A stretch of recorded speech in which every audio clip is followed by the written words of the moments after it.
मालतीताई रतन हवालदार, कार्यपरिचय एवीच्या माध्यमातून।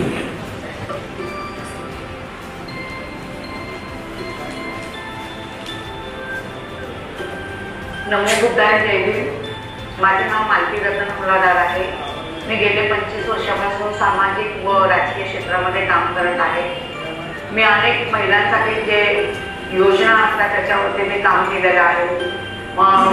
संजय गांधी निराधार योजना असो किंवा श्रावणबाळ योजना असो, बहीण लाडकी योजना, यामार्फत मी अनेक महिलांना त्याचा लाभ मिळवून दिलेला आहे।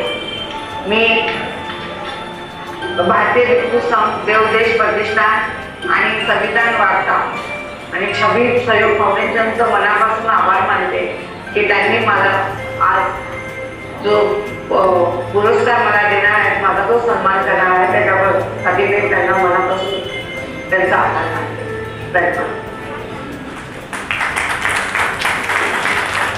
मालतीताई रतन हवालदार आणि त्यांना हा सन्मान देण्यासाठी मी विनंती करतो देवदेश प्रतिष्ठानचे अध्यक्ष डॉक्टर वैभव देवगिरकर सर यांना मंचावर येण्याची विनंती करतो। मालतीताई रतन हवालदार, महिला सबलीकरणासाठी घेतलेले तुमचे प्रयत्न अनेकांना प्रेरणादायी आहे।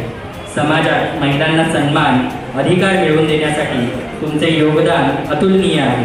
तुमच्या कार्यामुळे महिलांमध्ये आत्मविश्वास आणि स्वावलंबन निर्माण झाले आहे आणि तुम्ही खऱ्या अर्थाने महिलांच्या सक्षमीकरणाचे शिल्पकार आहात। देवदेश प्रतिष्ठान, छबी सहयोग फाउंडेशन, भारतीय भिक्खू संघ आणि संविधान वार्तातर्फे संविधान सन्मान 2024 आपल्याला प्रदान करताना आम्हाला अत्यंत गर्व आणि सार्थ अभिमान वाटत आहे।